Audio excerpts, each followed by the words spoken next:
Hello everyone, this is Revolution 1 and I'm responding to a video about atheism and marriage and relationships. This is a subject that's very near and dear to my heart. About a half a year ago, when I was what I like to call a soft atheist or a silent atheist, when I basically figured out my beliefs but didn't affirm them through verbalization, I had a lot of contention with this idea, and I still do today. And when I became a spoken atheist, I began to try to take a consensus over this subject. And it seems to me that there's still a lot of gray to be dealt with. One of the reasons I became an atheist was because of the Four Horsemen, Harris, Hitchens, Dawkins, and Dennett. They made some just astounding points that you cannot ignore. No logic or rational mind can't ignore these points. One of the things they don't, however, bring up almost at all, it's completely absent, is marriage. This is ironic to me because they're all married. I know, watching several debates, Hitchens actually jokes about his Jewish traditional marriage. And to me this is funny, but this is a very, very important part of this whole process. Because once you have to figure out things for yourself and you don't have a church of any kind to tell you what to do, it gets very hard. As far as the question you posed about religion being a big factor in our process of finding someone to be with, I would posit that yes, it is a gigantic factor. For me personally, it's quite possibly the biggest factor because I understand, being a former Christian myself, that God is central in everything. He's the root of all roots, Alpha and Omega, and to truly believe that and to not believe that are so universally different in how one sees the world. I've lost a couple of friends so far over this decision I've made, and it stands to reason that if you became very involved with somebody that is either theistic or atheistic, if you're theistic, then fundamentally there is an issue. But basically it comes down to two things for me, and this is regardless of theistic or atheistic beliefs, so bear this in mind. One is public declaration of love. I often entertain thoughts of grandeur of my mom crying at my wedding, my family just unloading all kinds of jokes and quips and witty remarks at my wedding, and I used to get so happy over this, and it pains me greatly to think that now that's not what's going to happen. I can't share in this unified belief that everyone holds and everyone understands that I hold. I personally can't compromise my integrity on this issue just because it is of such emotional and logical importance to me.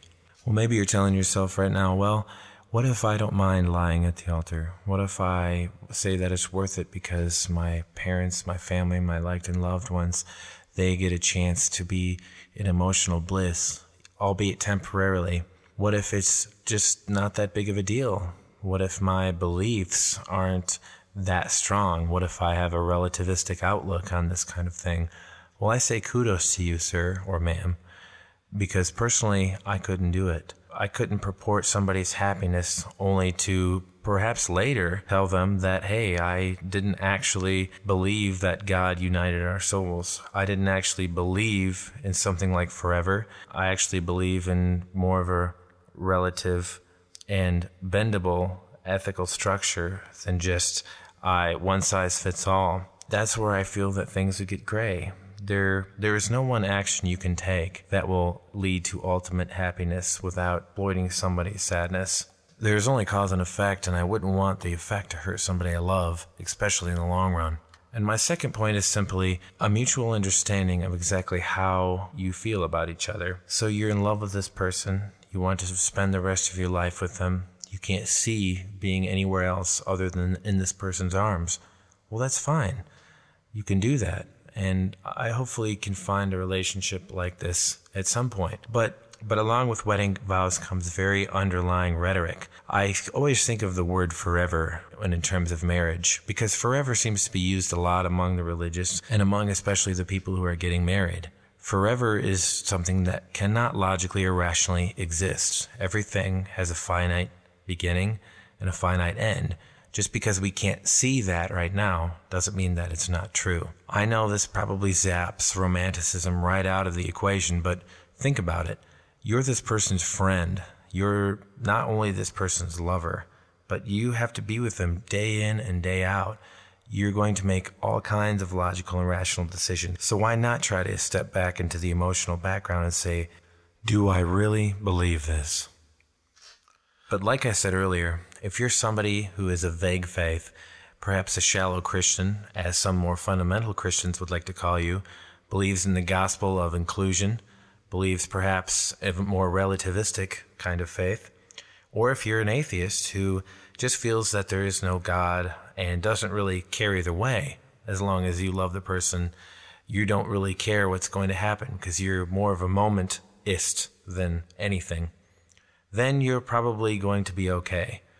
But if you're somebody who has integrity, somebody who tries to really mean what they believe, then this issue is going to be, I would hope, like it was for me, a bone of contention until you cross the bridge, which is marriage.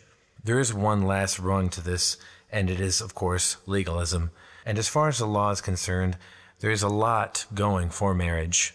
Marriage in this aspect, you could almost not even call marriage in the biblical aspect. It is very, very convenient, of course, that Christianity has attached itself to marriage in this way.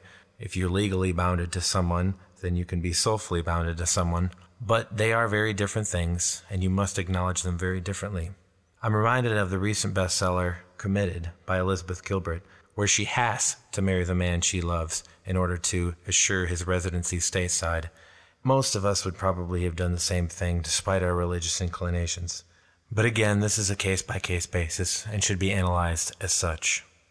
In general, the idea of marriage is so very comforting. It's really no wonder why Christians choose to use it as such a crux of their faith. Because who wouldn't want to say, I will be with you forever. I will never leave your side. I will always do good by you. And really truly mean it. And have such integrity about it and know for a fact that they will always do this. But to me, once life enters the equation, as time and time again it does, it changes everything. It can change what you believe. It can change who you love. It can change how you love. It can change everything. Because, well, that's life. Well, I look forward to hearing the different responses to this video. It's a very, very great question. It's a very important subject matter to both theists and atheists. If anybody has any questions, feel free to email me here. I'm thinking about making a series on this subject alone, doing some really in-depth research as opposed to this very anecdotally opinionated based kind of video. I would love to hear from people who are theists and atheists, who are perhaps married, who have been married, who have been in long-term relationships, and what they find is true, what they find works for them, what they find didn't work for them. Until next time, have a great day, and I wish you continued success in your revolution for one.